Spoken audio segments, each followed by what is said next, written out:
Good evening, everybody. Please confirm that you can hear me.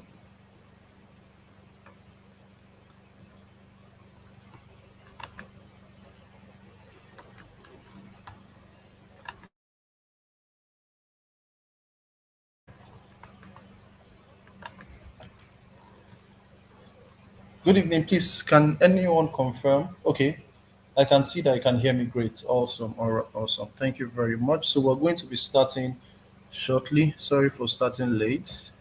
Um,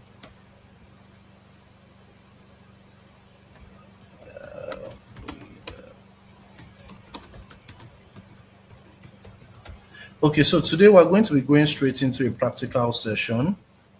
I'm going to share my screen for that. In previous classes, I already showed us how to work in the Power BI desktop environment, how to work in the Power Query editor environment. I already showed us how to extract data, profile data, and transform the data. And in all of those things, we worked in the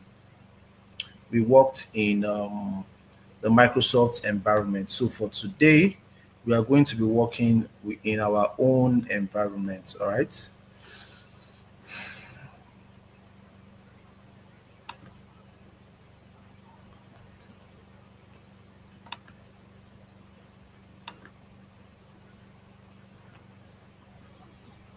Okay.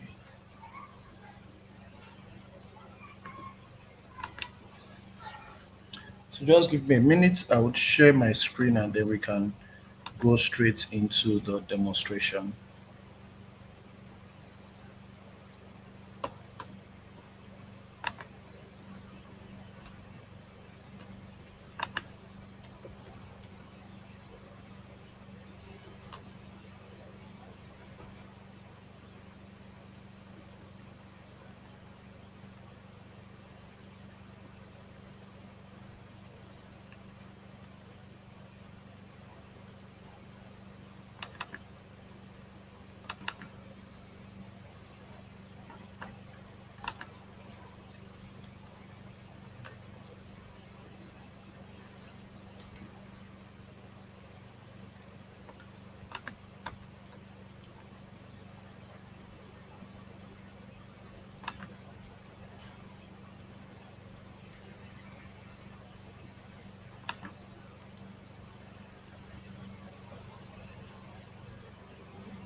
Just a minute, you'll see my screen trying to prepare the environment.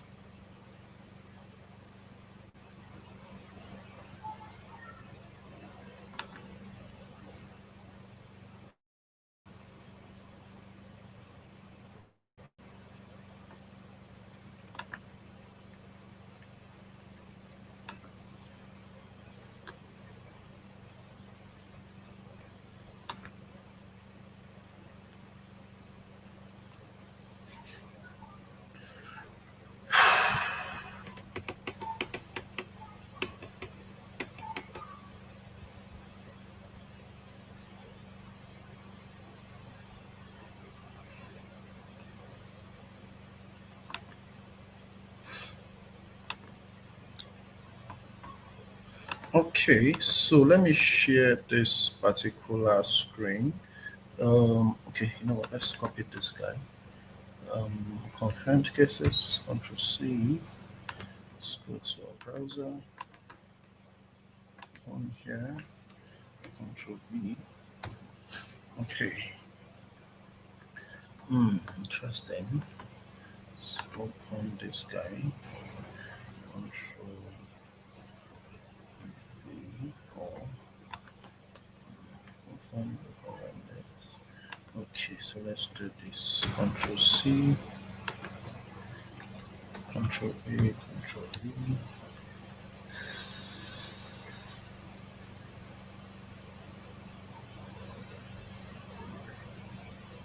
Uh-oh. Okay. Hmm.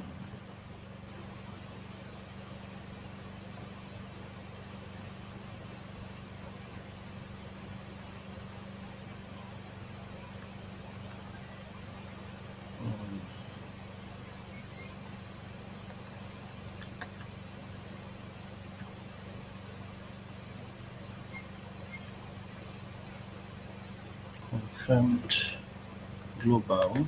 Let's click open in a new tab. Um, let's see.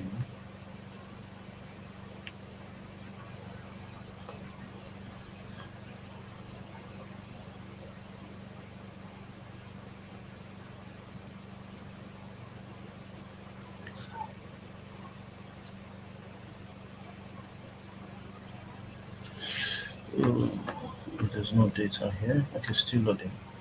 Hmm. Hmm.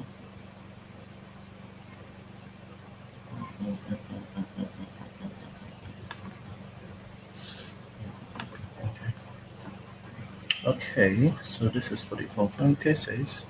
Okay, so let's do this.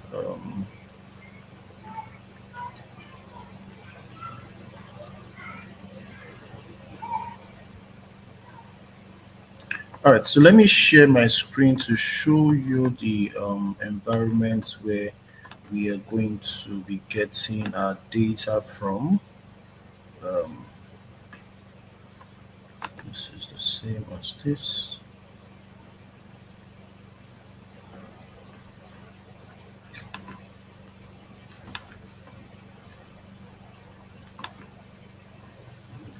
So this second to the last.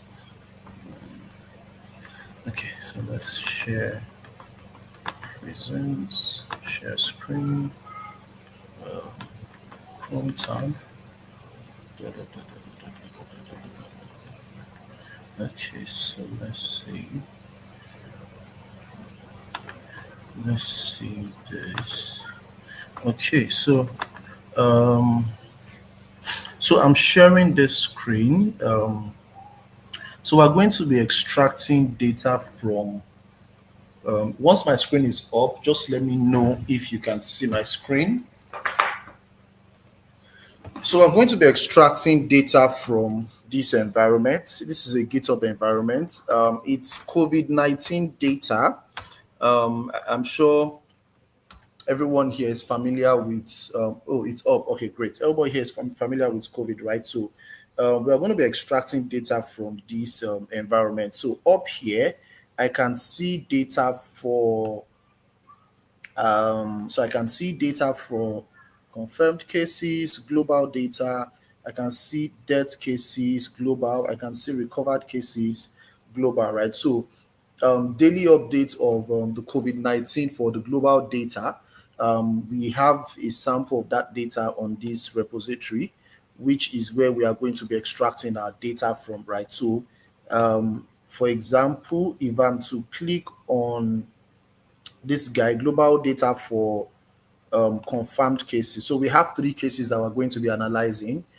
So what I want to achieve here is just to show you how to extract data from a different repository other than the one within the Microsoft environment, and also how to extract data, um, how to transform a different set of data where you do not have the instruction on what to do and how to go about. Remember yesterday I mentioned that the best way to transform data is to do a proper profiling to understudy the data. That way you can know how best to transform the data. So you can see when I clicked on the confirmed cases global data, this is what the data looks like, right? I don't know if in your Excel file, in your Excel class, rather, you were introduced to the different types of flat files, like your Excel files, your CSV files. So this is a classical example of what a CSV data looks like. CSV is comma separated value. It means that every value is separated by a comma. Looking at this is actually a very, very interesting data, but it doesn't look fascinating the way it is, because I mean it looks like gibberish to somebody who is not familiar with how CSV data is structured, right? But you will see that every word, every cell is separated by a comma, right? And this data can be converted into a properly structured data in rows and columns in a tabular form, right? But this is what the global data for confirmed cases looks like. Let's go back and see what we have for some other cases. This is the global data for death cases. You can see the extension is .csv. If you notice here, .csv. I hope nobody is lost though. So this is a little bit of advanced than what we were doing for the past few days, right? Okay, so I'm trying to load. Okay, so it's up. So this is what the death cases data looks like. It's also a CSV type of file.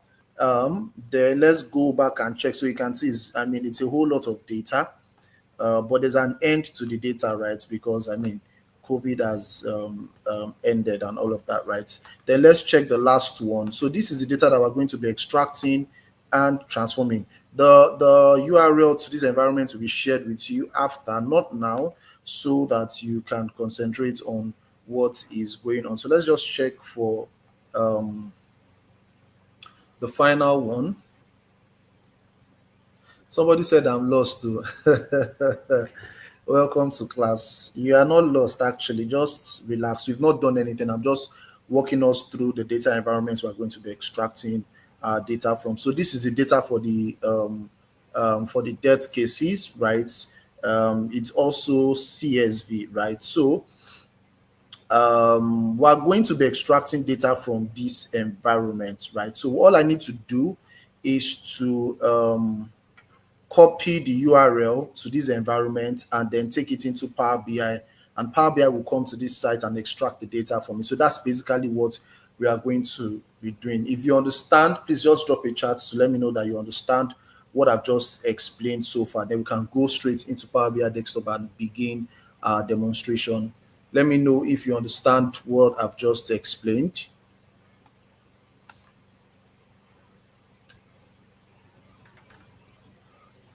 Okay, good stuff. So quite a few number of people have confirmed that they understand. So I'm going to stop sharing that screen, and then I'm going to. Someone said I'm confused. Okay, so don't be confused. What I displayed on my screen some seconds ago is just the data environment we're going to be extracting our data from. Remember, during the COVID period, 2020, we were receiving daily updates of the number of confirmed cases, recovered cases, and death cases, right? So a copy of that data is also being stored within that GitHub environment that I just showed us. And I showed us the confirmed cases, recovered cases, and death cases, but the data is in a CSV format. CSV means comma separated value. It means that every value will be separated by a comma. What we want to do, we're not really interested in the format of the data and all of that. What we're interested in is to know where the data is, bring the data into Power BI, and do some profiling and transformation. Someone is asking, how do copy URL into Power BI? That's what today's class is all about, okay? So just be patient and watch as we go into today's session. So, like I told you yesterday, just prepare your mind. This is advanced data analysis and visualization. So, we are going to be doing a little bit of some advanced working, but I will try as much as possible to be slow.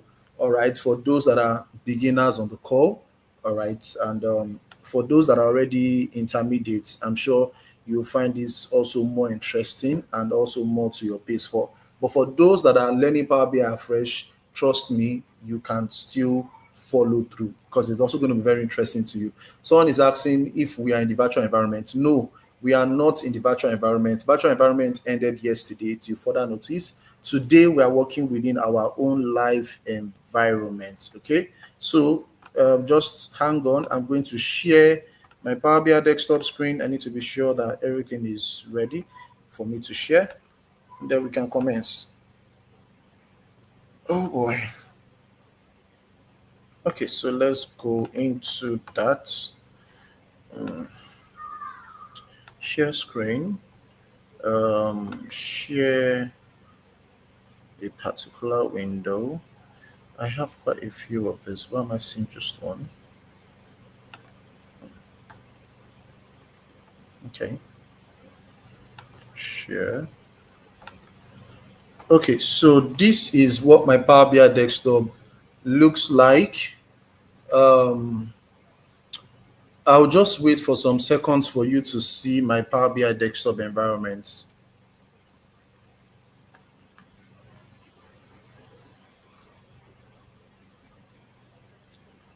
So for today's session, you would need to pay attention.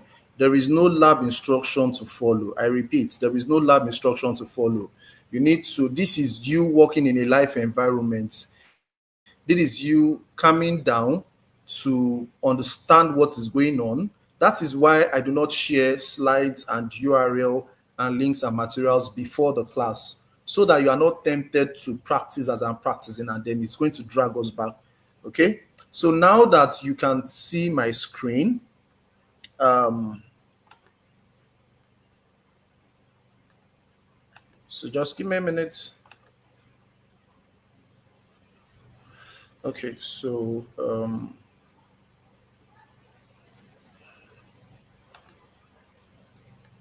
just hold on.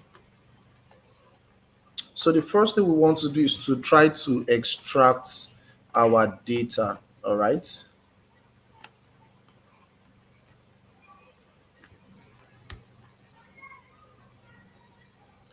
So, so remember that our data is on the web. Somebody asked the question, how to extract data from a web. So I'm going to click on my get data button up here.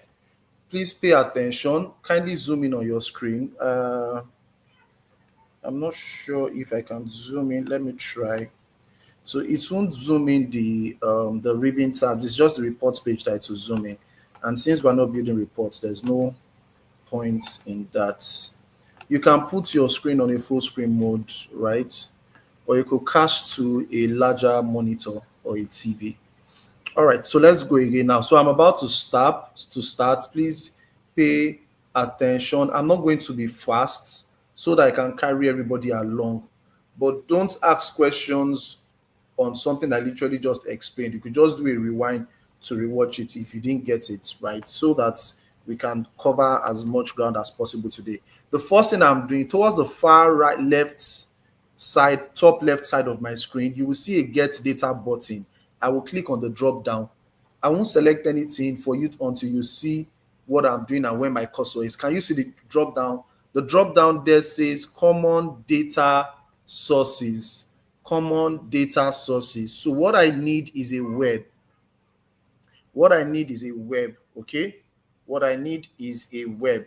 If I have exported that data as a CSV, then I can use text/CSV.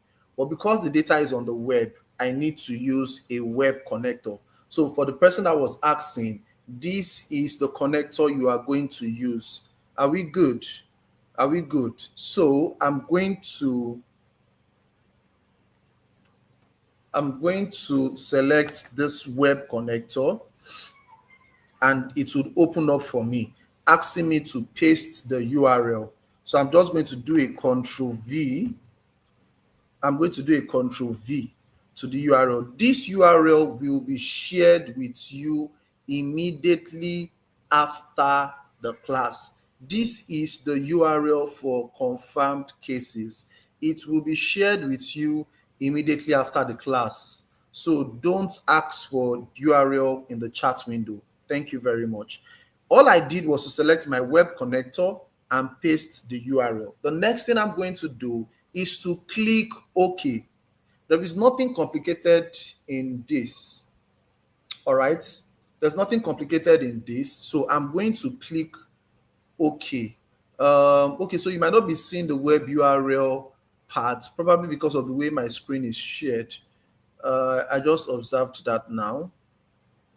Okay, you might not be seeing the web URL portion because of the way my screen is shared. So just hold on. Cancel. I'm going to cancel it, and then I will redo it. I'll share my entire Windows. Then when I'm done, I will reshare just the desktop screen. So hold on. Need to represent again. Stop sharing.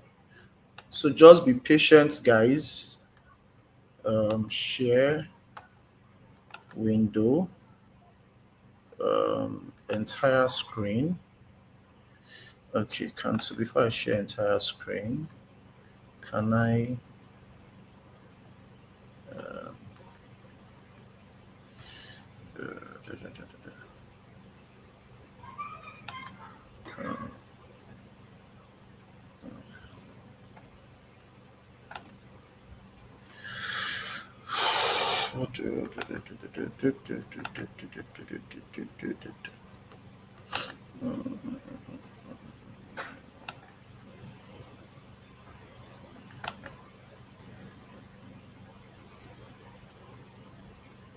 Okay, I might not be able to share my entire screen for some reasons.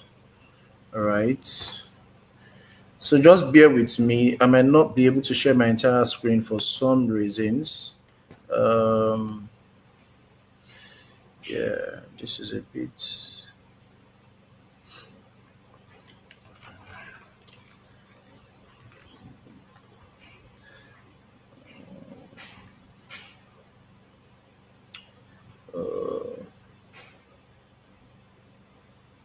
Just be patient, please. I'm looking for the best workaround.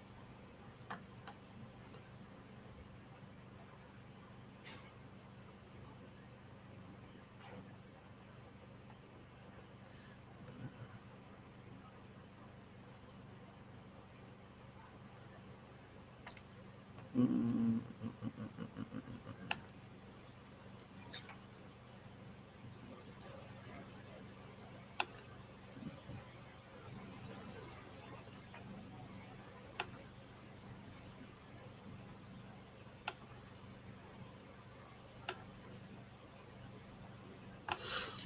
Okay.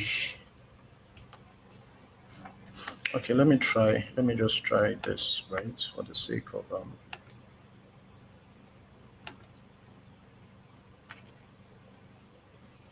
Okay, I think I would let's share window again. I'll try something.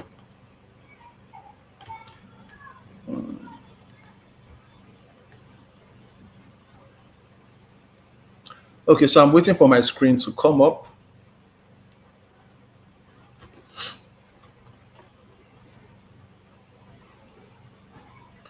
Just be patient. It will come up now.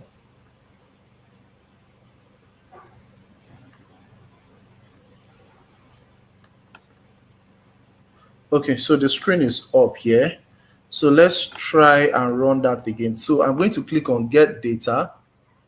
Yeah, thank you very much. Yeah, the screen is up.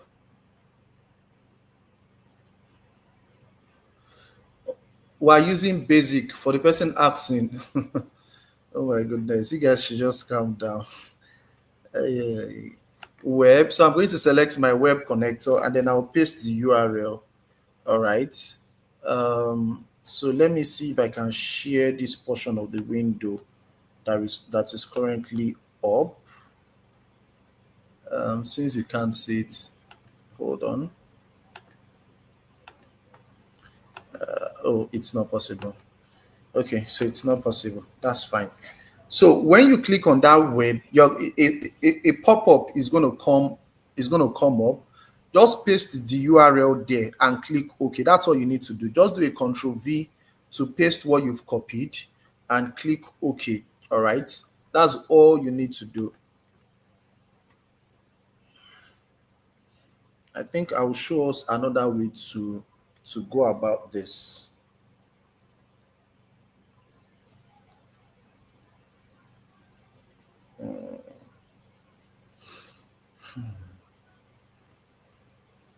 Let's cancel this.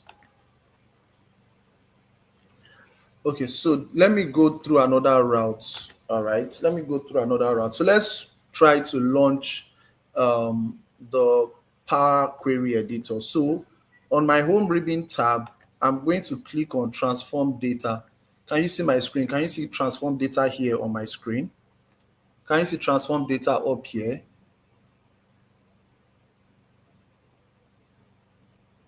You can copy before or after, anyone is fine. So you can see transform data. So let's hit transform data. It takes me to the Power Query Editor. All right. It takes me to my Power Query editor.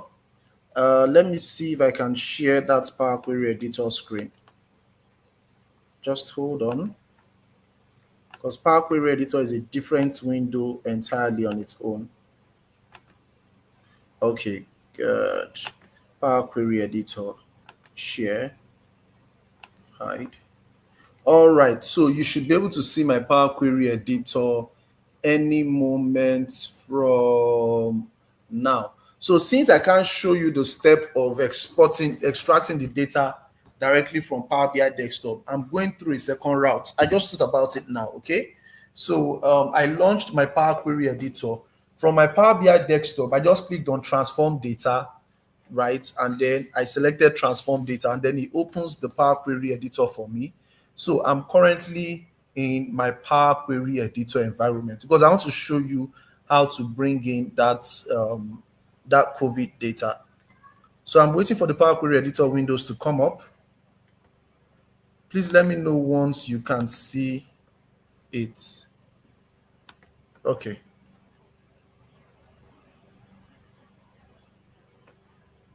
I believe you can see it now.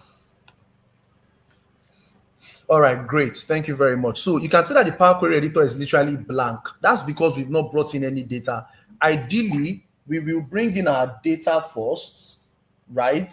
Then now it will launch Power Query editor for us because we've brought in the data. But now there is absolutely no data. So we are just in the Power Query editor environment. So let's try to bring in data from our Power Query editor. So I will click on new source and I would select web. So at the top left, where I have new source of my screen, top left corner of my screen, I'll select new source.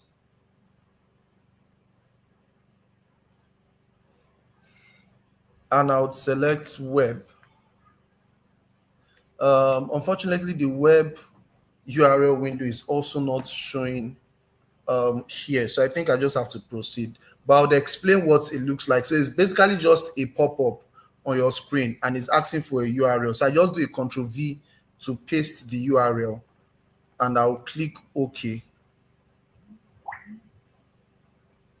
I'll click OK.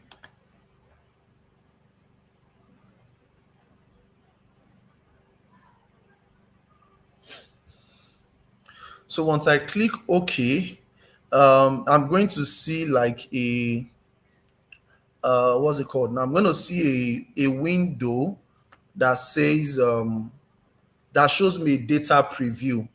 All right, it will show me a data preview, and I'll just click OK from there. I'll click OK from there. If you are doing it from the Power BI desktop environment, just click on transform data. If you are doing it from your Power Query editor, just click OK. So I'll run through the steps again. In your Power BI desktop, when you click on, okay, so now it has extracted the data for us. In your Power BI desktop, when you click on the get data, select web. When you select web, there will be a pop-up asking you to drop the URL. So just do a Control V to paste the URL inside the box and then click OK. Once you click OK, Power BI will try to establish a connection with that URL. All right, it will try to establish a connection with that URL. Then once it brings up the preview screen, just select transform data. The second option, which is what I did, go to your Power Query editor. How do I go to Power Query editor? From your Power BI desktop, you are going to see transform data. I showed us on the screen. Hit transform data drop down, select transform data. It will open up the Power Query editor windows to you. My Power Query editor will be blank because I have not brought in any data. In my Power Query editor, up here, just come to new sources or new source, click on the drop down and select web. When you select web, it will bring up that window for you to enter the URL. Just paste the URL, it will show you a preview window, click OK, and then you should be good to go. I will share the URL with you after the training. This is a virtual session for me to demonstrate, and then you can go back to replicate it. This call is recorded live on YouTube, so you can always go back to rewatch and redo at your own pace. For now, Just watch me demonstrate. If I share the URL with you now, you are going to try to do what I'm doing as you are also watching me. And if you try to do that, you are going to drag us back, because I can assure you some people will miss some step. Everybody on the call is not going to move at the same pace. Okay, so please stop um, asking for the link. It will be shared after the class. All right. Someone is asking if the web connector will work with something like Google Sheets. Google Sheets has its own connector in Power BI. If you open Get Data and you click on More and you search for Google Sheets has a connector in Power BI. If you want to extract data from Google Sheets, you will use the Google Sheets connector. Every data source has its connector in Power BI. There's SQL connector, there's Excel connector, there's CSV connector, there's Google Sheets connector. Every data source has its connector in Power BI. So now that I've been able to extract the data, you can see what the data looks like, right? Something is missing on my Power Query editor, and that is my query pane. Okay, I have my query pane here, but there's another pane that is missing here where I have the applied steps. So I will go to my View ribbon tab, and I can see my query setting at the top left corner of my screen. This is query setting at the top left corner of my screen.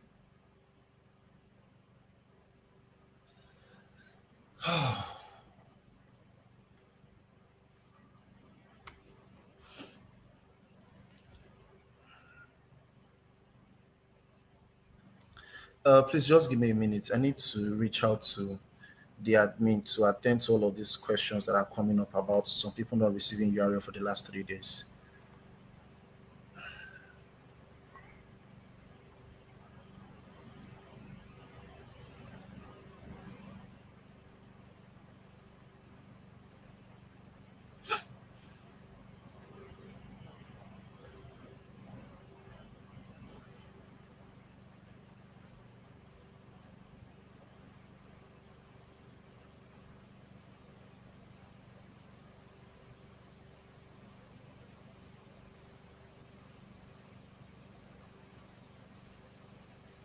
All right. So for anybody that has not received any material for the last 3 days, the admin would resolve that or reach out to you. Or you could also reach out to the admin too. So I've dropped the reminder for them. So let's go ahead with the class. We have a lot of ground to cover. Now, based on the demo session we've had for the last couple of days, what do you think is the first thing I should do here on this my table that I've extracted? Remember that data that looks like um, that data that looks like gibberish on the web that I showed you on the GitHub environment that was separated by a comma. When you bring it into Power BI will what's the word now? We will structure it for you into rows and columns automatically. All right. So let me put up my query pane. So on my View ribbon tab on the far left, I'm going to see query setting. So I'll select query setting. So now you can see that my query setting will appear on the far right side of my screen. Good. So let me go back to my home ribbon tab. So what's the first thing that I'm going to do with this data? Yes, I know it is profile, right? Profiling the data. Okay, let's start from profile the data. Let's start from profile the data. So number one, I can see the name of the table, right? The name of the table is saying time series COVID-19 confirmed global. That name is too long. So when we are transforming our data, the first thing we want to do is to rename our tables, right? Good stuff. Oluyemisi said make first row header. That is very, very intelligent of you. If you notice this table, my columns are column 1, column 2, column 3, all the way. I have over 1,000 plus columns. That's interesting. Remember I told you that yesterday when we're transforming our data that it's possible for you to have hundreds of columns. In this particular example, I have over 1,000 plus column. Very interesting. And then I have 290 rows. I have 290 rows. Very interesting stuff. Okay. But another thing we should do is to make the first row the header, instead of having column 1, column 2, column 3, column 4, all the way down, you would notice that the first row is state/province. Then after it, I have the names of different states and provinces. Then I also have country/region. Then I also have latitude, longitude. Then I have dates. This is 22nd of January 2020. On the sixth column, 23rd of January 2020. So it goes on and on and on and on. So I need to make the first row my header. Okay. So let's start with those few observations that we have noticed. All right. Let's start with those few observations. So the first thing I'm going to do is to rename that table, and then I can make the first row my header. Okay, rename the table and make the first row my header.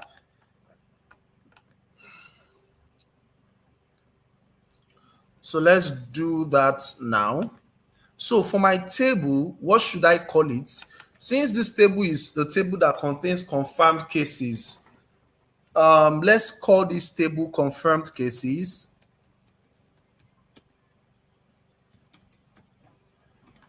Confirmed cases. Is that fine? You know how to rename your table from yesterday's session, right? And then I will click enter. All right. Now that I've renamed the table name is now better to understand, which is the table for confirmed cases. The next thing I'm going to do is to make the first row the header so that we can understand the data better. So to do that, on my home ribbon tab, or if you click on this icon, let me show you another way since I showed you one way yesterday. If you click on this icon where you have column 1, you have the ABC icon before it. You have this table icon before the ABC icon here where my cursor is.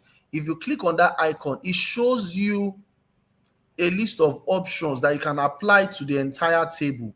All right. And the second option there says use first row as header.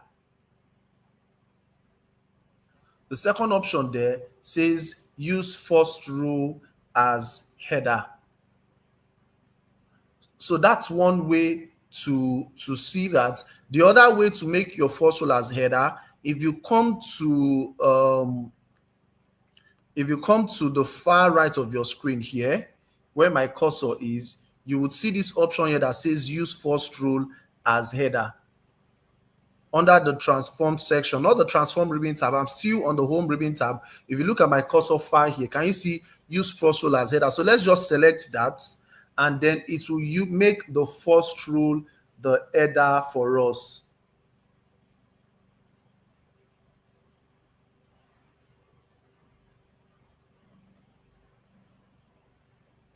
All right. So now can you see that the first row is now the header? The first column is what? Province/state. The second column is country/region. The third column is latitude. The next column is longitude. Then the next column, which is the fifth column, is date. And then observe something. If we keep scrolling, all the remaining columns are dates. All the remaining columns are, in fact, if you scroll to the end of the data, we'll see that all the remaining columns are dates column. And the last date we have here is the 9th of March 2023, right? That's where this data stopped. So they are all dates all the way. Remember yesterday, I told us something about similar columns, that when you have similar columns, the best thing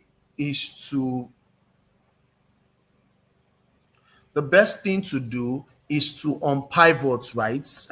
I remember I mentioned that yesterday.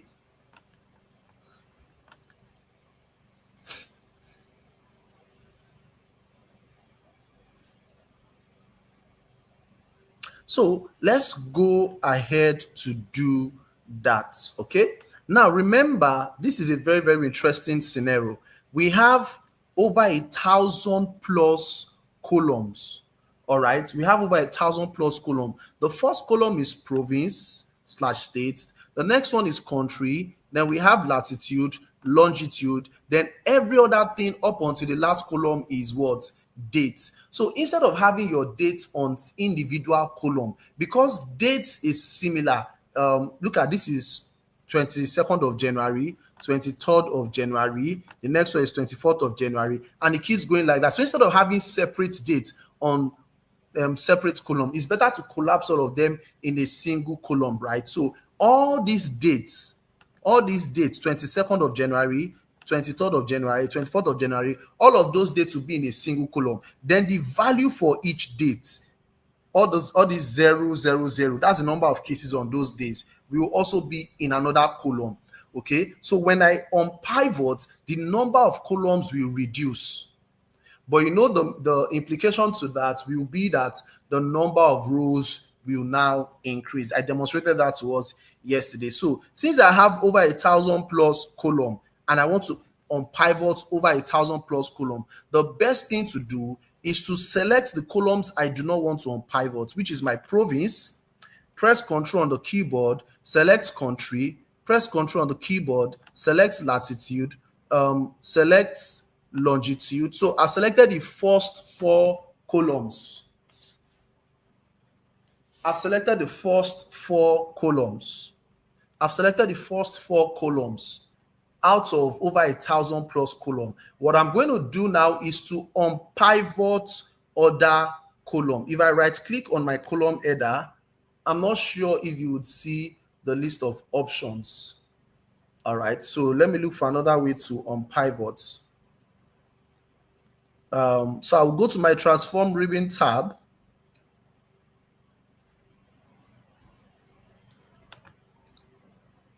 I'll come to my transform ribbon tab. So you know where the ribbon tabs are. These were the things I explained to us the first lab. So on my transform ribbon tab, you would see unpivot columns here. But what I want is to unpivot other columns because I highlighted 4. Okay, so you are not just doing unpivot, you are doing unpivot other columns. So I'm going to say unpivot other columns. I'll select the option. So when you click on the drop down for unpivot, you will see the option to unpivot other column. There's an emphasis. Select unpivot other columns. All right, select unpivot other columns. All right.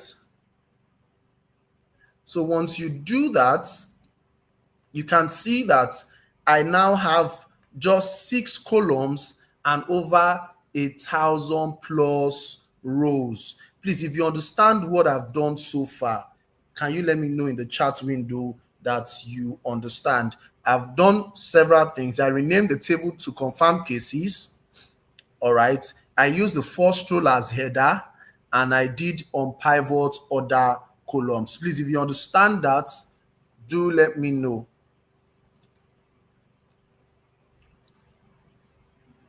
I'm sorry if today's class seems a bit harder than the previous ones that we've had.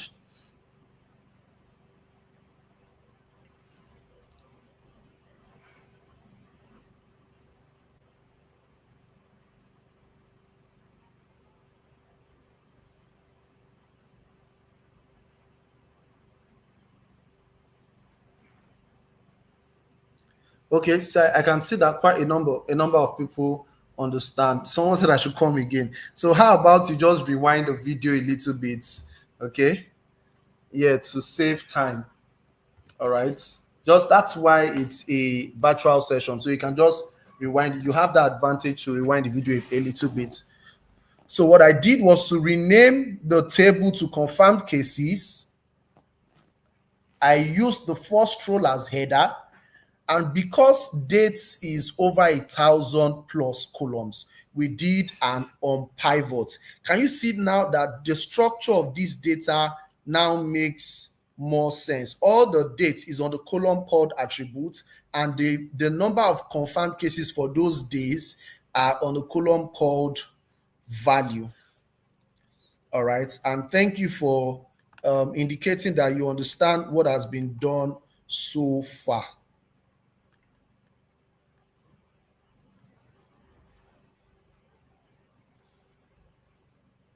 Now, the next thing we are going to do is to rearrange our columns. That's the next thing that we are going to do.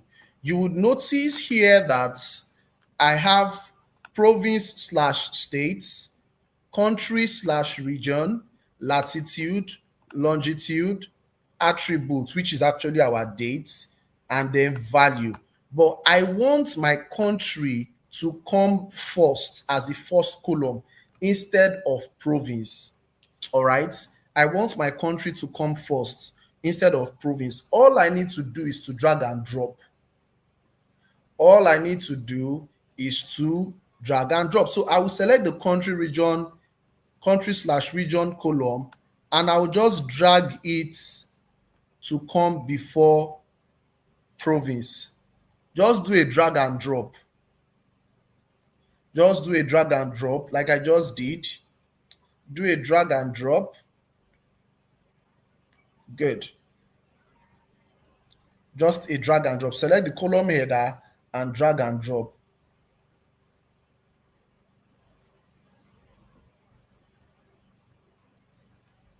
Just do a drag and drop.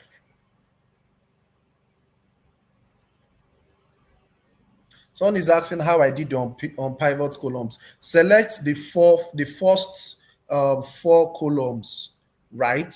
Then on any of the column header, right click. Towards the bottom, you see an option that says on pivot order column. Just select it. That's all. But ensure that you have 6 columns by the time you are done on pivoting to be sure that you are on the right track. And your columns are country, province, latitude, longitude, attributes, and value. Attribute is for the date, and value is for the number of cases that were confirmed on that date. Now that I've done a drag and drop, the next thing I want to do is to merge. I want to merge my country and province column together. And I would explain to you why I'm merging those columns, all right? But what I want to do here is to merge my country and my country and my province columns. I'm going to merge them together.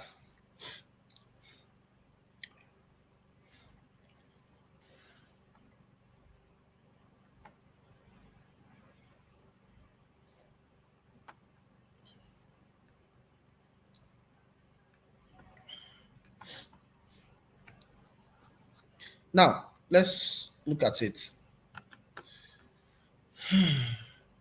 I would select my country.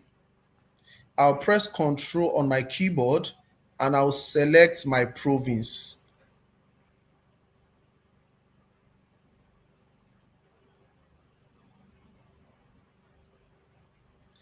I've selected my country, column header. Remember, if you want to select a column, select the column header. I press Control on my keyboard and I selected my province. Yes, even if it is empty, someone is saying that the province slash state is empty. It is actually not empty. Okay, let me just attend to that. Should I show you this? Let me show you how many rows are on this table. The person that said the column is empty, let me show you how many rows. On my transform ribbon tab, there's an option here that says count rows. Count rows. Can you see my cursor? Towards the top left, can you see count rows? Up here, count rows. If I select it, it will count the number of rows in this table for me. Are you following me? It will count the number of rows on this table for me. You can see here, it might be tiny, but I'll read it out for you. I have 330,327 rows. These were the number of columns that we had before we unpivoted. Well, not this exact number, but it was close to thousands. It was in thousands, sharp, because there's a lot of repetition when we unpivot. So this is what I have. These are the number of rows. So let me cancel. So if you're trying to recreate my steps, you don't have to do this, right? You can skip this count row that I just did. But in case you did it, under my applied step to the far right, you can see the last option is counted rows. I'll just cancel that step and it will take my table back to the state it was. All right. So why is this one empty and it's saying 100% empty? Remember on the first day, I taught us that Power BI will profile the first 1,000 rows of our table. So this 100% empty here, it is based on the first 1,000 rows. The first 1,000 row is empty. So it is assuming that it is 100% empty. But if I should ask you to profile the entire rows, it will not be 100% empty. But I don't want it to profile the entire rows because of time, and it would take a while, and it will consume a lot of resources to run that query. Every transformation we are doing will be applied to the entire thing instead of just the first 1,000 rows. So I'm just going to skip that. So now let's go back to merging. So I'll select my country/region, press Control, and I'll select my states, province/state. Then I would right click. You might not see the option when I right click. So let me go to my transform ribbon tab. I'll go to my transform ribbon tab. There's an option here to merge columns. Can you see the top of my screen here where my cursor is? The middle top of my screen. On the transform ribbon tab, ensure that you are on the correct ribbon tab. If not, you'll be looking for it and you won't find it. I selected the transform ribbon tab. You should know what the ribbon tabs are by now. The middle top, can you see merge columns? I'll select merge column there. If you right click, you can do it, but if I right click, you won't see a list of those options, like the issue we had when we're working on using the web connector. So that's why I'm not right clicking to do all of this work. So we did this in the lab yesterday. My separator is currently on none. I want to separate by space.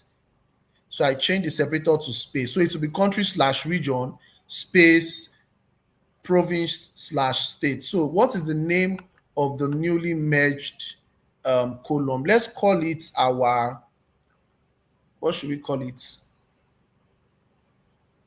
We can call it country, but since we're already using country, region, state, province, let's give it a different name. Let's call it location. Let's call it a location. All right, and then I'm going to click OK. Now, someone will ask, why did I merge my country/region, state/province? Why did I merge the two columns together? That would be a very, very intelligent question, right? Now, I know we've not got into data modeling. We are still on data extraction, data profiling, and data transformation. We've not done data modeling. The reason why I merged it is because of our data modeling, right? Now, when we are doing our data modeling, we'll need to relate tables together. So to relate tables together, we will need a table that is 100% unique and distinct. Remember, in the first lab, I think, I explained to us what it means to be 100% unique and distinct. And we said it means that there are no duplicates in that column. If you remember, we said it means there are no duplicates in that column. All right. So the same thing applies here. I want a column that is 100% unique and distinct, and that column will be my location column. All right, so that at every point in time, I can create a relationship between my location table that has a location column that is 100% unique and distinct with my confirmed cases table. Okay, that is the reason why. All right, so we are still going to go ahead to create our location table, but for now, let us just clean up the confirmed cases table. So I have a column here, although this column is not 100% unique and distinct, and I will tell you why. Because Afghanistan will appear many times because we have many dates. This is a fact table. So for every day, Afghanistan will record the number of cases. So for example, on the 22nd of January, Afghanistan recorded 0 number of cases. On the 23rd of January, the same Afghanistan will record 0 number of cases. On the 24th of February, the same Afghanistan will record 0 number of cases. Now, it means that Afghanistan will have to repeat itself multiple times depending on the dates or the days. So this table is going to be a fact table, something that is recording an event that keeps reoccurring. A fact table is a table that records an event that keeps reoccurring. I'll take it again. A fact table is a table that records an event that keeps reoccurring. All right. So I've merged those two columns so that I can use it to create a freshly new table that will have this same location column 100% unique and distinct. And I'll show you how to achieve that. All right. So that's our comma separated value data that was looking gibberish is beginning to take shape and to take form now. All right. So it's beginning to make more sense now. So we're just going to continue and see what else we can do on this our data here.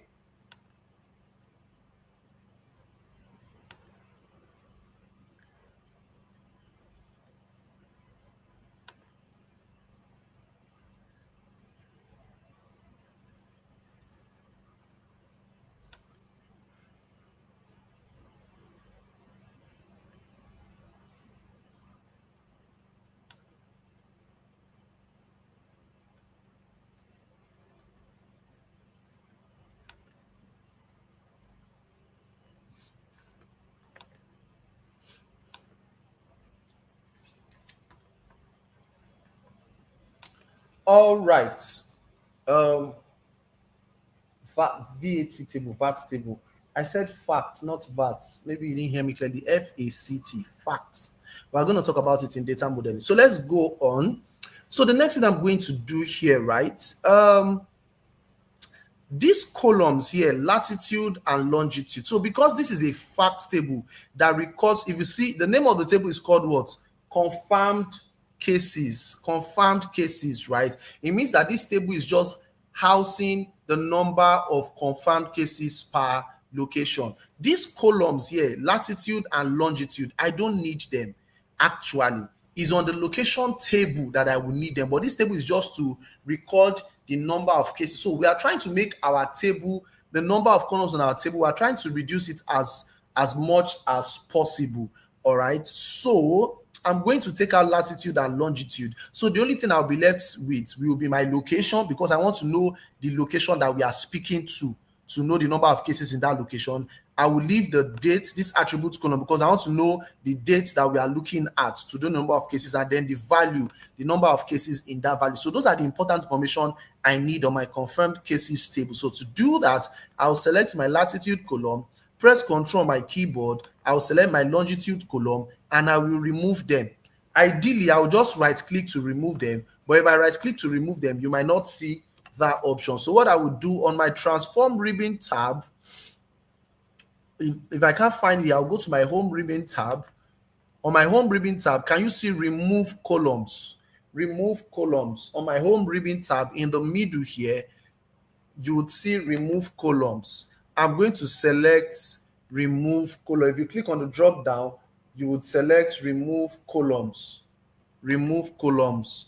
So it will take out those two columns that I highlighted. Remember, I'm using remove columns and not remove other columns. All right.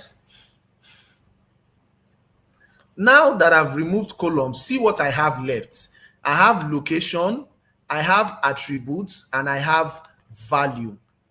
Location, attributes, and value. So now this table is beginning to look more concise, and it looks more easy to understand. This is the power of data transformation. All right, this is the power of data transformation. We've been able to minimize the structure. Remember, this table had over 1,000 plus columns, right? It was running into hundreds of thousands, right? And we've been able to reduce all of that. Now, let's clean up this table. Let's do the final cleanup on this table. This my attributes is actually supposed to be date. So double click on your attribute column header and change the name to date. Then you press enter. Change it to date. Then you press enter.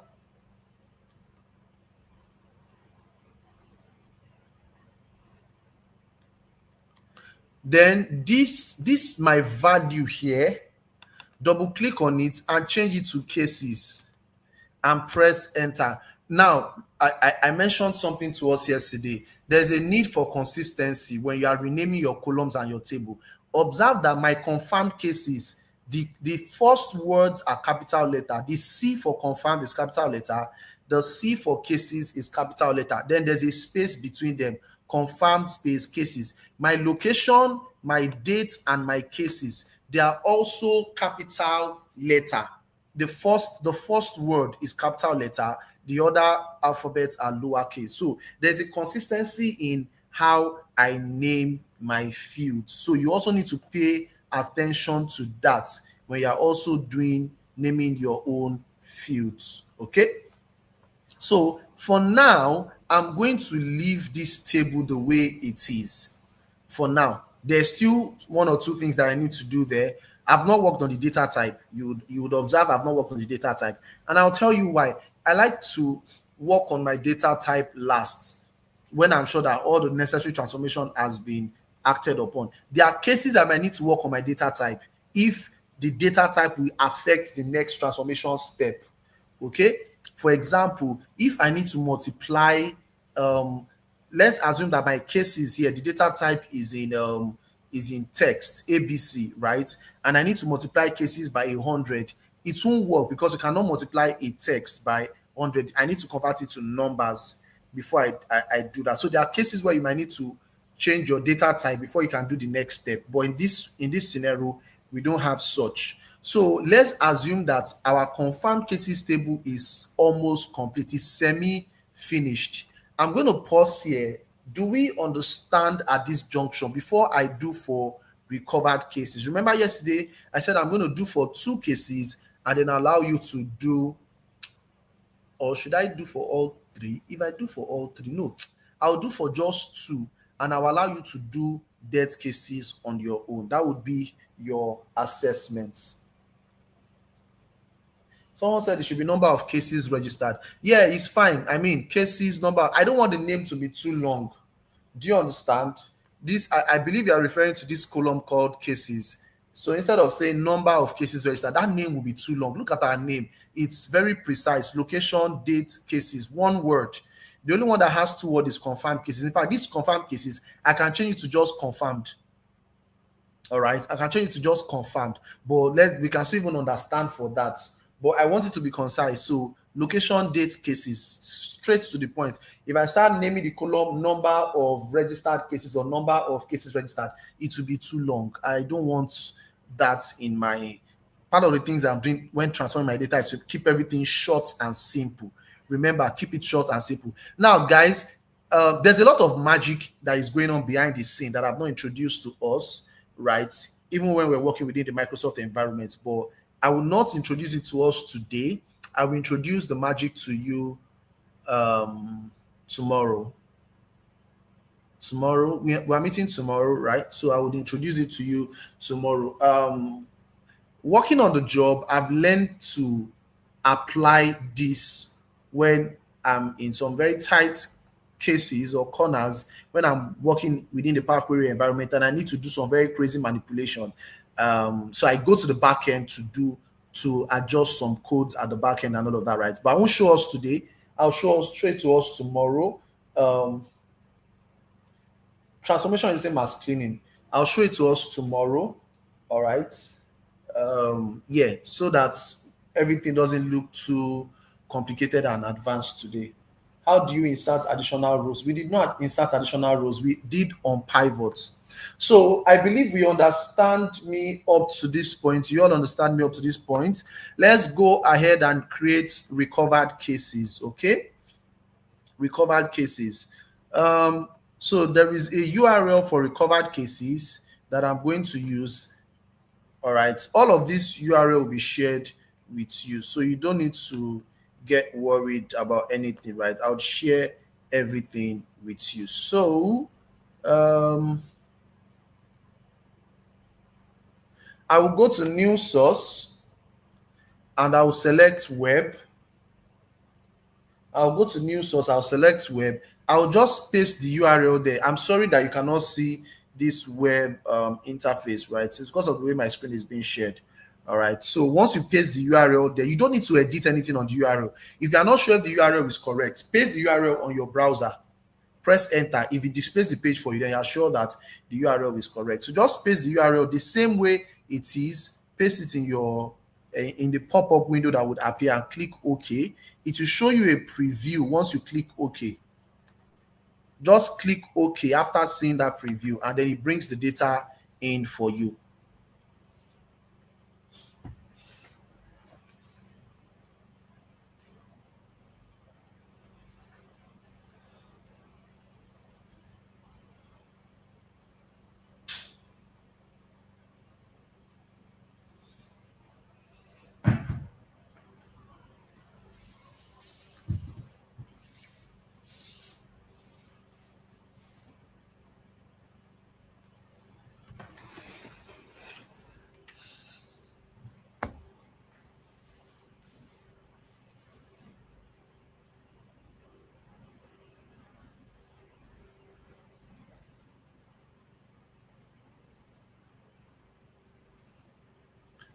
Okay, so for the person asking about how to insert rows, um, you cannot insert rows, right? Unless if you are creating your own table from scratch and you want to determine what the fields in that table will be, then you can pre-populate your table. You can also use your M code or your DAX to write some codes or formula to generally populate a table within Power BI environment. But if you want to insert additional row on this existing table that you've imported into your application, it is not from here you do it. You go to the main application where data is being entered from. That is how you insert additional rows. What you do in Power Query is to work on the data that you've imported. You can reduce the number of rows, that's called filtering. You can reduce the number of columns, but for you to insert additional rows, you can't do that within the Power Query editor environment. I don't know if I've been able to explain that to you properly. Power BI does not have a write or edit access on the data here. You only have it at the front end of your application where data is being inserted, not within here. Any changes you do within the Power Query environment, right? Even though you can like maybe rename some fields and do some manipulations here, it doesn't affect the structure of your data at the data source level. Okay. So now that we've been able to bring in our recovered cases here, guys, let's see something. What I'm going to do here is to rename my table, right? Please, if you are still with me, can you indicate on the chat that you're still with me? I'm about to work on the second table for recovered cases. I'm not going to do the third one. I'll leave it to you as your assignment. And then maybe some other time I can come back to review it with you. Okay, so thank you very much for letting me know that you're still with me. So the first thing I'm going to do here is to rename this guy as recovered cases. Enter. Thank you very much for letting me know that you're still with me. So now that we've renamed this guy recovered cases, again, if you should see, this table has 999 plus columns with 297 rows. The columns are over 1,000 plus. The columns are over 1,000 plus. It's more than 1,000, right? And the number of rows we have is 275 rows. Okay, that's the number of rows that we have. So the same transformation we applied, you're not seeing how I got here. So all I did was to click on new source, selected my web connector, paste the URL there, click OK first time, click OK second time, and it brings me here. And I renamed the table to recovered cases. 275 rows. Thank you very much. Yes, 275 rows. So the transformation we did on confirmed cases is the same thing we're going to replicate here. Okay. So what did we do? We made can someone tell me what we first did? Just drop it on the chat with. After renaming the table to recovered cases, what's the next thing we'll do? promote header, make the first row header. Thank you very much, Amagrace7665. Thank you. So I'm going to use my first row as header. On my home ribbon tab, towards the far right here, I can see the option that says use first row as header. So I'm going to click on it and it will promote the headers for me. In promoting the headers, it will automatically change the data type. That's why you have two steps recorded here. The first one is promote header. The second one is change type. When it promoted the header, automatically it changed the data type.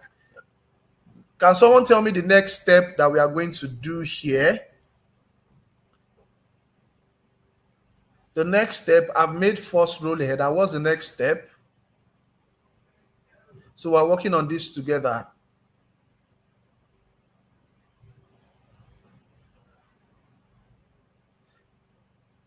Okay, I guess the chats are coming in late. So I'm still waiting for me to see the first. Yes, thank you, Olayinka and Oluwapo. You said I should unpivot. So let's do that.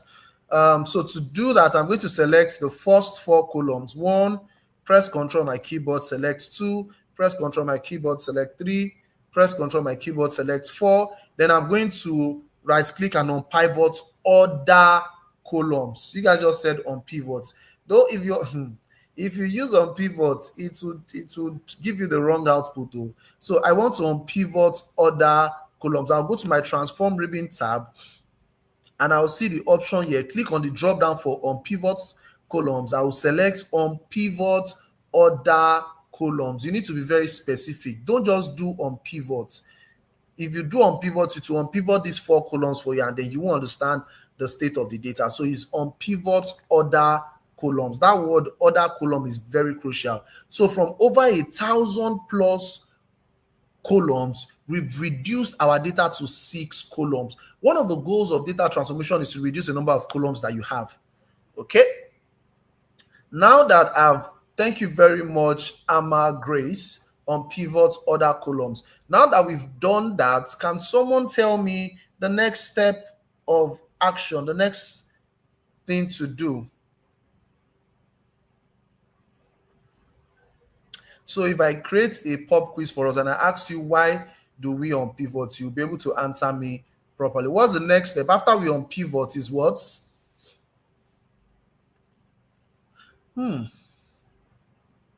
Sorry, I want to confirm something here. Okay, don't let me confirm. Let me see your next step first. Someone said merge.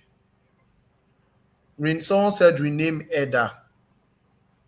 I don't think that's the next step. Okay, Fola said then move the country region to the first column. Thank you very much, Fola Babatunde. I'm really impressed with what I'm seeing, guys. Thank you very much. I love this. Yinka3701 said rearrange the columns. Thank you very much. Other guys are saying the same thing too. Thank you very much. So let's make our country the first on that row. You know why? So that when we are merging country and province, the name of the country will appear first before the name of the province or the state. So now that I've rearranged it, what is the next thing to do? Who can tell me the next step?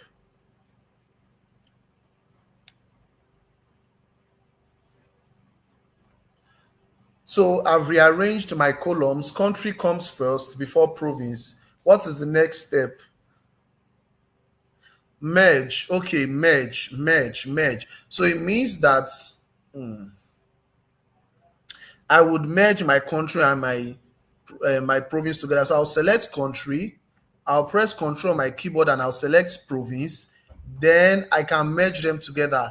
How do I merge them? On my transform ribbon tab, I'm going to see the option to merge columns here. So I'll just select that option up here to merge columns. Thank you very much, guys. I can see your response. Is there not a way? Someone is asking a question. Is there not a way or formula to instruct Power Query Editor to perform same transformation done on confirmed cases to recovered cases? You want to use AI inside Power Query Editor. Who is that? Steven Abi? Steven Tayo.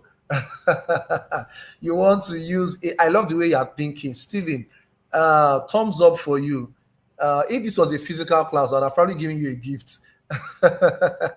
I love the way Stephen is thinking. He's thinking ahead of the class. Stephen, that stuff you suggested, we're going to try it, but not today because I want you to lay your hands on the data and work on it. But I'm going to show you that stuff you just said. Is there no way to instruct Power Query to perform the same transformation done on confirmed case to recovered cases? Since the structure of confirmed case and recovered case is the same thing. You are very correct, Stephen. It's possible, but it's not straightforward. It's a bit complicated. So if you are not so good with the environment, you might mess things up. But I'll show you how to do that much later. So when you see the merge column screen, it's not showing at the moment because of the way my screen is, but we saw how we merge columns in yesterday's lab. I will use a space separator and I'll rename that column to location. So when you hit merge column, a window will come up to merge a column. I will hit a space separator. Under the separator drop down, I'll select space. Under new column name, I'll rename it as location. My L is capital letter. And then I'll click OK. So I've merged those guys. Now, what's the next thing to do, guys? Can you tell me what the next step is? Anybody? What's the next step?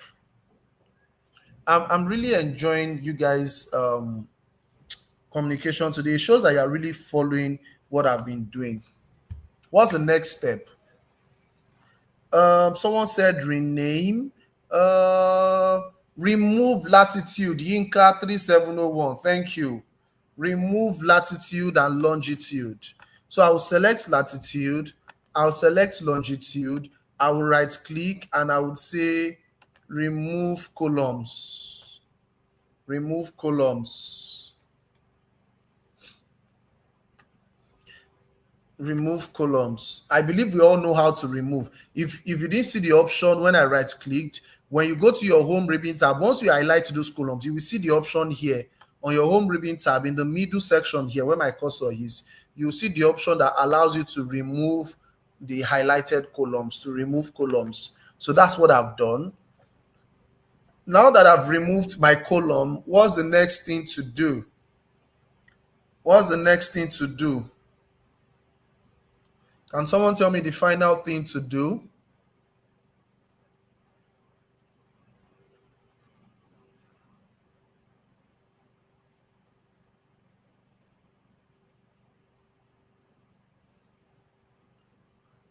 Someone said rename the attributes and the value.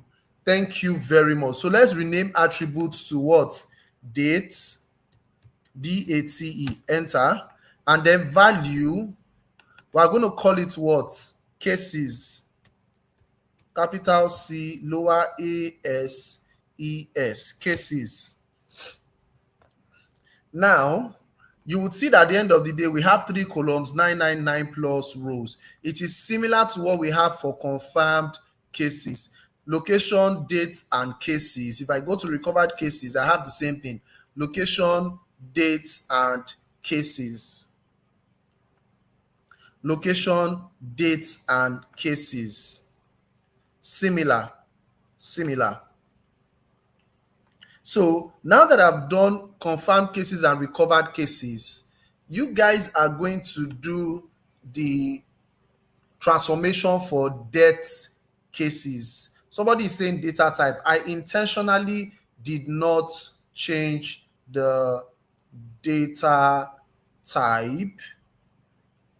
Yeah. Should I just do that now? Let me see. I want to add...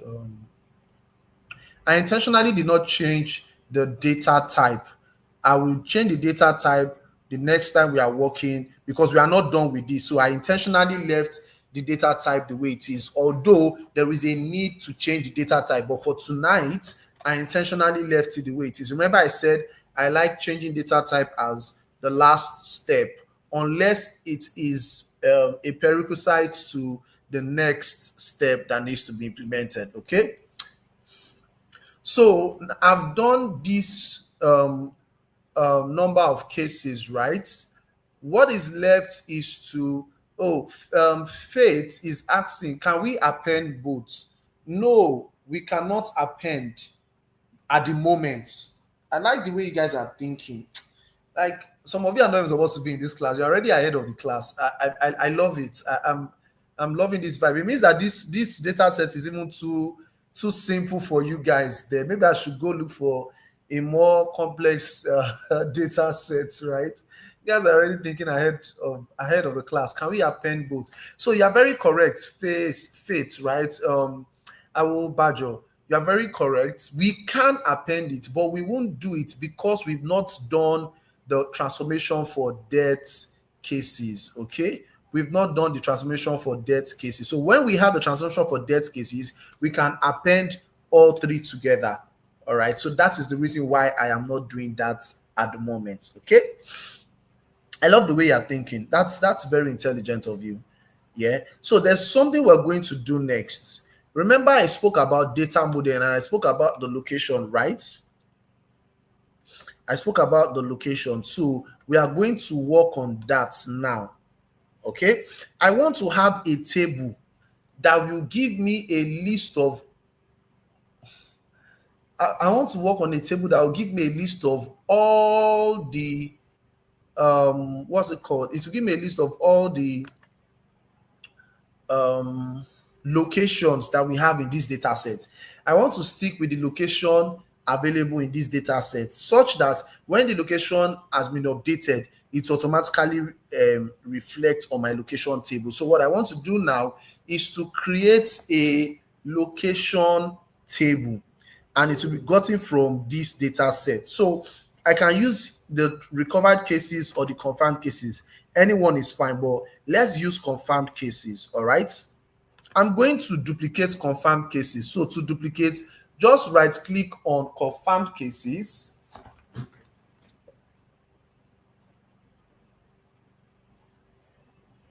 Sorry, just a moment.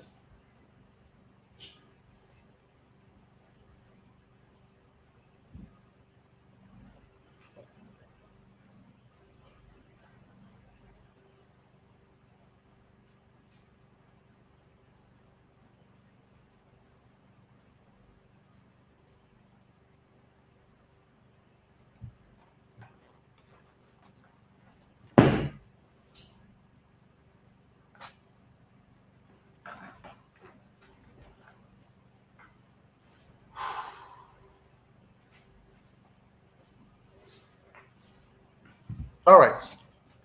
So on confirmed cases, if you right click, you will see the option to duplicate. It will just automatically duplicate the table for you. Since I'm not seeing that option to duplicate, um, I don't want to leave so many gray areas for you guys. I know you guys are very um you guys are, someone is saying what's the difference between duplicate and reference? Duplicate is more like a copy and paste, right? I love that. Who is that? Patience, Alvin. You guys are pursuing me in this class. So what's the difference between duplicate reference? So duplicate will just do a copy and paste. So the two tables will be standalone, copy and paste. So if you duplicate confirmed cases, you will have it as a duplicate. You have the confirmed cases, then you have the second one, which is the duplicate of confirmed cases. But if you do a reference will be speaking to the, it's the same as duplicate. It's similar to duplicate, but it will duplicate the table for you. But table B that was duplicated will be speaking to table A, which is the source. So if anything should happen to table A, it will happen to that table B. All right. So that's the difference between duplicate and reference. But if you do a duplicate, it will just copy and paste for you. But if you do a reference, it will duplicate it, but it will be speaking to the other That's why you see that for the icon of a reference is showing like two pins that are interconnected to each other. So one table is referencing the other table. You should be coming down in this class. So since that option to duplicate is not showing, we can also just bring it as a new data source, right? So I can just say, give me web, and I paste the URL of confirmed cases there. All right. Um, I paste the URL of confirmed cases there and I bring that table in.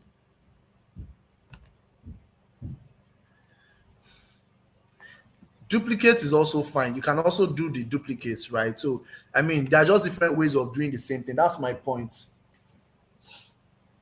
That's my point, right? So you can see it here. I can just double click on it and name it location. Location from the beginning. All right. Now, since this is a location table, it means that what I'm interested in is just location based data. So now that I've renamed it as location, you guys know the steps, right? I should use the first rule as header. So I'm just going to quickly do that. I'll use first rule as header. I use first rule as header.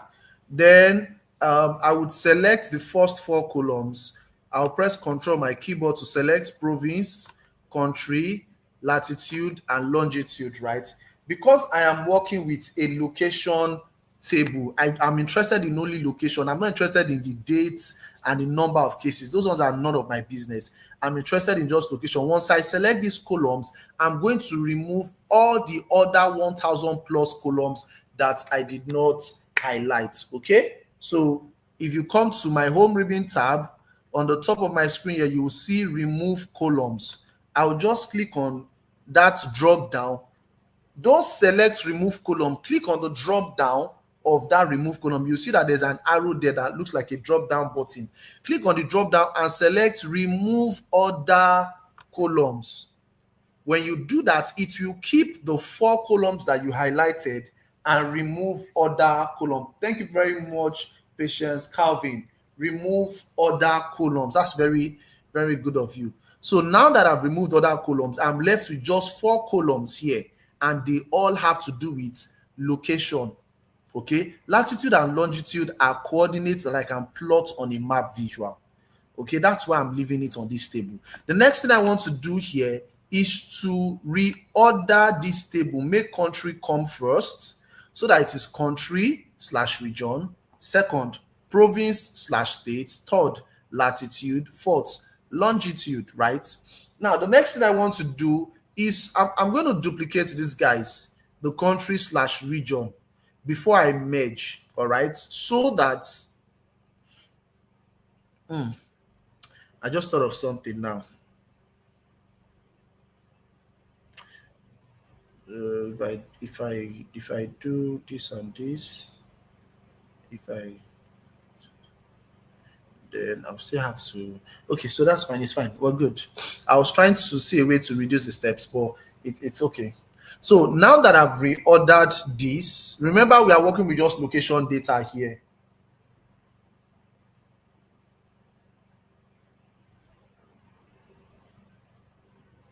Okay, somebody is asking if you had duplicated the confirmed cases, how are you supposed to get the latitude and longitude column? Okay, I would do for location, and then I would create a duplicate of confirmed cases, and I will show you the same thing so that you guys have both scenarios, but you only pick one for your model. You don't need two locations, right? So just so that you are going to be satisfied. Someone said, why didn't we on pivots in this case? We don't need to on pivots because we are working with location. If you look at the columns there, this is country, this is province, this is latitude, this is longitude. They are not similar columns. The one we on pivoted were similar columns, which is the dates. It was just different dates spread across columns. That's why we on pivoted it. If we have different countries across different columns, that I can pivot into a column. Let me explain this way. If this column was Nigeria, this column is Ghana, this column is South Africa, this column is Rwanda, then because I understand that these are all countries sitting on different columns, I will unpivot all of them and call that column country. And so all of those individual countries will now be sitting inside rows. That is how you use unpivots, okay? So now let me duplicate my country, and I also duplicate my province column.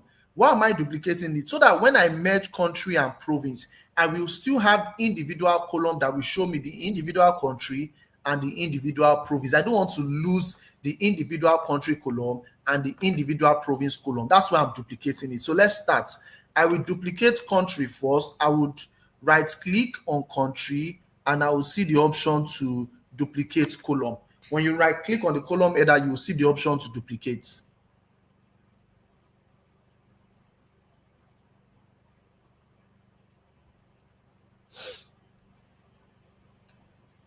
Then I'll do the same thing for state/province. I'll right click and I'll see the option to duplicate column. Now that I've duplicated, I can now merge the two duplicates together. So I'll select country, press Ctrl on my keyboard. I'll select state/province. That's the duplicates, the duplicates, the duplicates. I'm merging the duplicates together. Then once I select that, on my transform ribbon tab, I will see merge columns up here. Yinka, yes, we don't need date for the location table.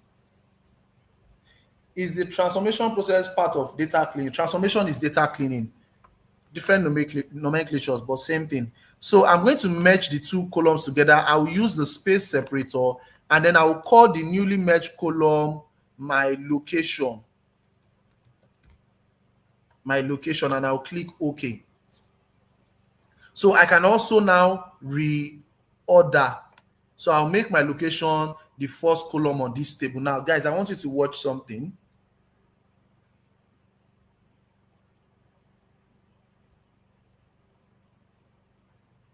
I want you to observe that my location table, how many columns do I have? 5 columns. How many rows do I have? Can somebody tell me the number of rows that we have on the location table?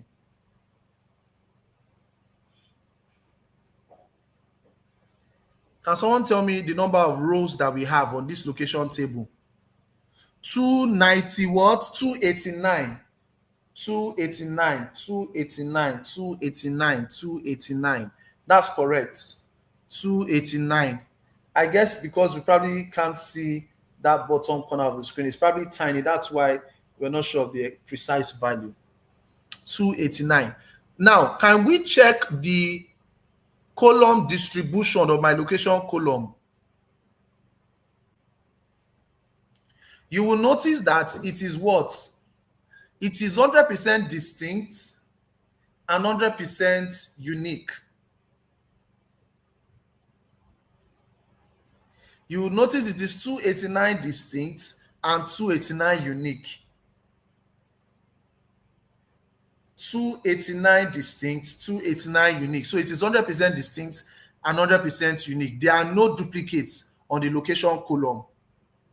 If you look at the country column, it is not 100% unique and distinct. It is 201 distinct, 193 unique. If you look at the province column, it is not 100% distinct and unique. It is 92 distinct, 91 unique. So it means that they are duplicates. So when we merge country and province together, we got a new column that is 100% distinct and 100% unique. And that column, we called it location. It means that on the location table, the location column will be our primary key.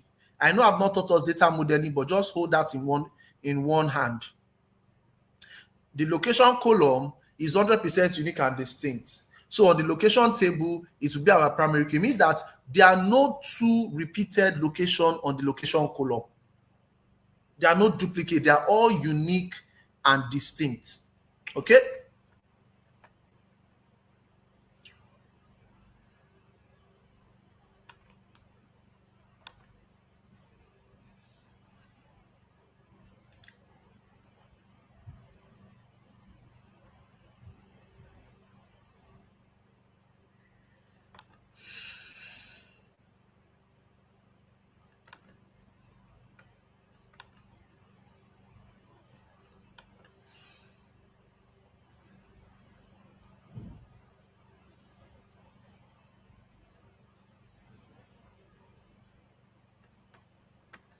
All right. So now that we have all of this, this is what we are going to do for this data set.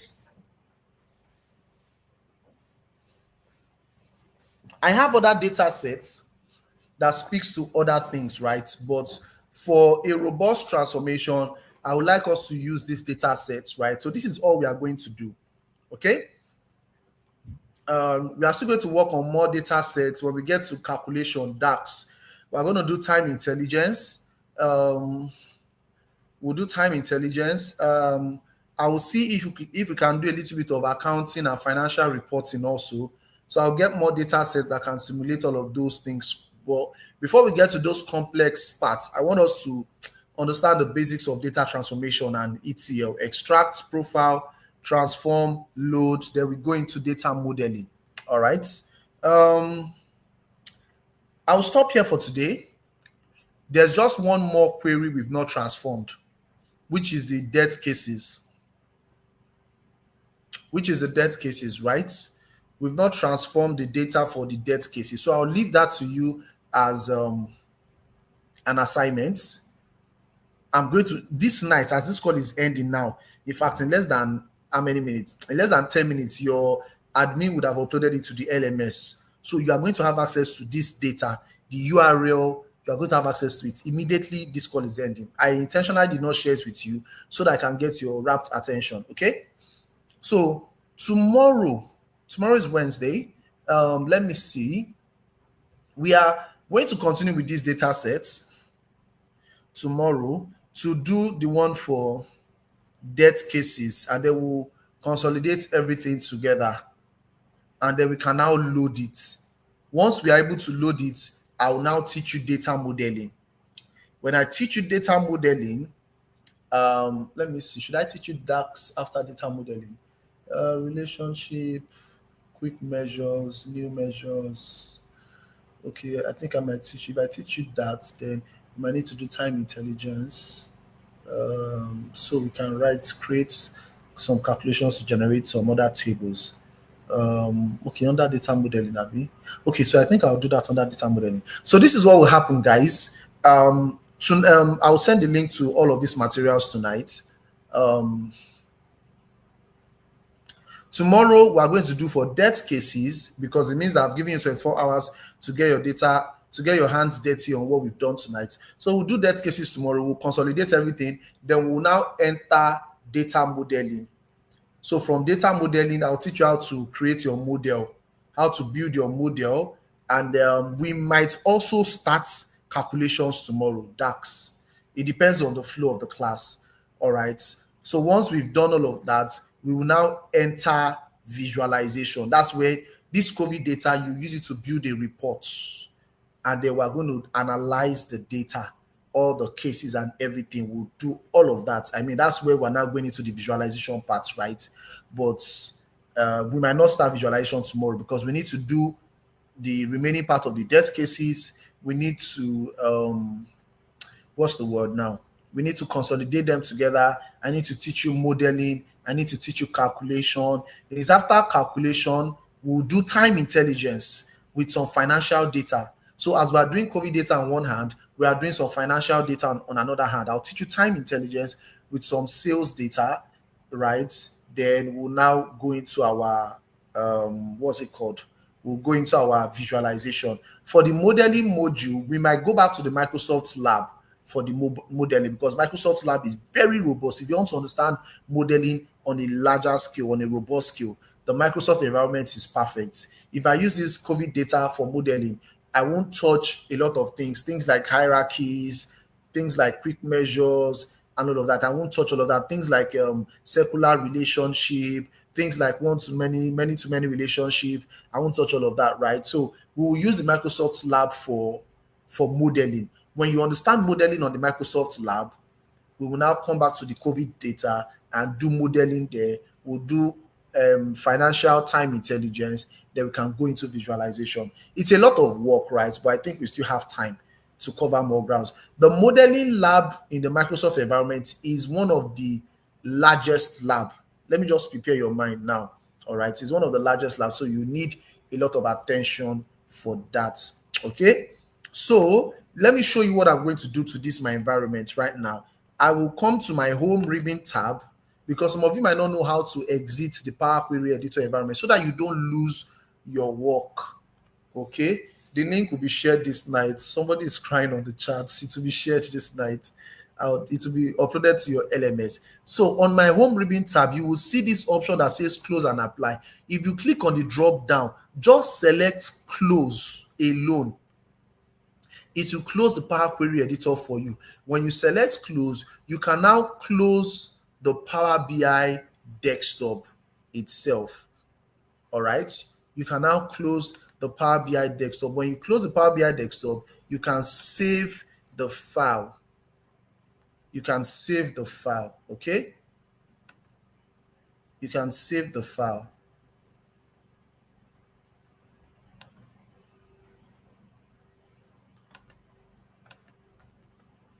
All right. So just save the file with, you can name it COVID, and you can save it to any location on your PC, and you'll be good to go. All right. So I'm just going to save mine here. I'll call it COVID 19 AI underscore AI now, or AI now bootcamp. AI now bootcamp. And I'll just save it to a particular location that it's easy for me to. Someone said I'm not on the LMS. Ah, you're not on the LMS. Yeah. Is there a way to reach out to the admin? Um, I'll speak with the admin, and whatever they say, I'll communicate it to you probably on next class. I don't know if the admin is also seeing the chat window to follow up on some of this conversation, though. You can't see my screen. My screen, I've stopped sharing my screen, Babatunde. Yeah, immediately I close the Power Query editor, my screen stopped sharing. So just save the file. When you are saving the file, it will ask you that, do you want to apply changes? Just apply later. Yeah, yeah. I closed the file. That's why you can't see my screen. Okay.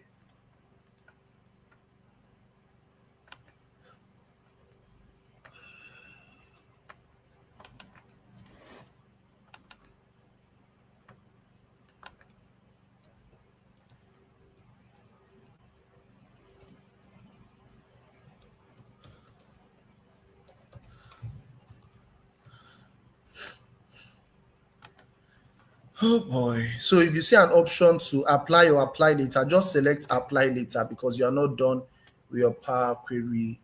You're not done with your Power Query editor.